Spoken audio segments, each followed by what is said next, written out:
Hello friends, આજે આપણે શિયાળામાં વારંવાર બનાવીને ખવાઈને તેવું ફ્લાવર વટાણાનું એકદમ ટેસ્ટી અને ઇઝી રીતે શાક બનાવીશું.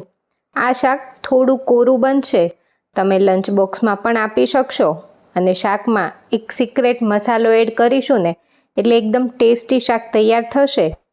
તો આ ફ્લાવર વટાણાનું શાક બનાવવા અહીં મેં 250 ગ્રામ ફ્લાવર લીધું છે. ફ્લાવરને સરસ મીઠાવાળા પાણીથી ધોઈ લેવાનું. એ પછી ફ્લાવરના આ રીતે ફૂલ છૂટા પાડી લઈશું અને તેને કટ કરવાનું છે. તો થોડો ડંઠલનો ભાગ કાપીને ફ્લાવરને આ રીતે મોટા ટુકડામાં કાપીશું. તો આ રીતે થોડું ડંઠલનો ભાગ રાખીશું ને એટલે ફ્લાવર કૂક થયા પછી સાવ છુંદાઈ નહીં જાય અને સરસ આખું રહેશે.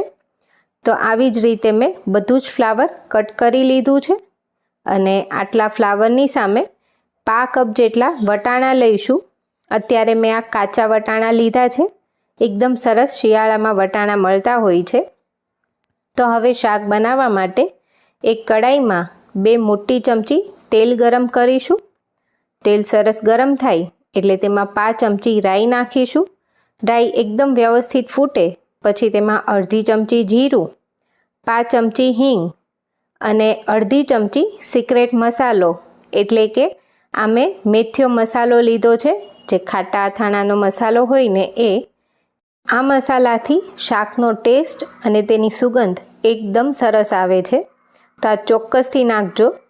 સાથે અહીં એક મોટી ચમચી આદુ લસણની પેસ્ટ લીધી છે, જેના માટે 6 કળી લસણ અને 1 ઇંચ આદુનો ટુકડો ખાંડીને લીધા છે. હવે તેમાં સમારેલું ફ્લાવર એડ કરી દઈશું અને બધી વસ્તુને મિક્સ કરીશું. તો અત્યારે પાણી બિલકુલ એડ નથી કરવાનું અને ફ્લાવરને 1 મિનિટ આ રીતે તેલમાં સાંતળવાનું છે એટલે આદુ લસણની કચાશ પણ દૂર થઈ જશે. એ પછી તેમાં 1/2 કપ વટાણા એડ કરીશું. અત્યારે મેં કાચા વટાણા લીધા છે. જો તમારી પાસે બાફેલા વટાણા હોય ને તો શાક બની જાય પછી લાસ્ટમાં એડ કરવાના. હવે તેમાં સ્વાદ પ્રમાણે મીઠું, અડધી ચમચી હળદર નાખીશું. બધી વસ્તુને સરસ મિક્સ કરી લઈશું અને હવે ખાલી મીઠું અને હળદર નાખીને પહેલાં શાકને કૂક કરવાનું છે. તો થોડું આ રીતે મિક્સ કરીને શાકને ઢાંકીને કૂક કરીશું. તો અત્યારે શાકની ઉપર આ રીતે પ્લેટ મૂકી છે અને તેમાં 1 ગ્લાસ જેટલું પાણી મૂકીશું. પાણી મૂકીને આ રીતે શાક કૂક કરીએ ને એટલે થોડું થોડું તેની વરાળ થઈને શાકમાં પાણી પડશે અને શાક એકદમ સરસ ઝડપથી કૂક થઈ જશે. આ રીતે શાકને 5 મિનિટ કૂક કરવાનું છે અને 2-2 મિનિટના અંતરે આ રીતે શાક ખોલીને મિક્સ કરતું જવાનું, જેથી શાક બેસી ના જાય. તો લગભગ ટોટલ 5 થી 7 મિનિટ જેવો સમય થયો છે અને હવે ખોલીને જોઈએ ને તો વટાણા અને ફ્લાવર બંને એકદમ સરસ ચડી ગયા છે. જો વટાણા પણ સરસ મેશ થઈ રહ્યા છે અને ફ્લાવર લગભગ 80% જેટલું કૂક થઈ ગયું છે. એ પછી બાકીની વસ્તુઓ એડ કરીશું.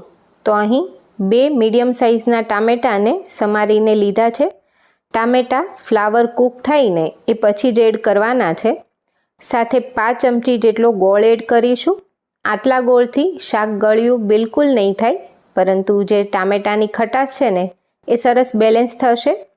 સાથે 1 ચમચી લાલ મરચું પાવડર, 1 ચમચી ધાણા જીરું પાવડર અને સાથે મસાલા બળે નહીં એ માટે 2 ચમચી જેટલું પાણી એડ કરીશું અને બધી વસ્તુને પ્રોપર મિક્સ કરીને ફરીવાર ઢાંકણ ઢાંકીને 2 થી 3 મિનિટ શાક કૂક કરીશું.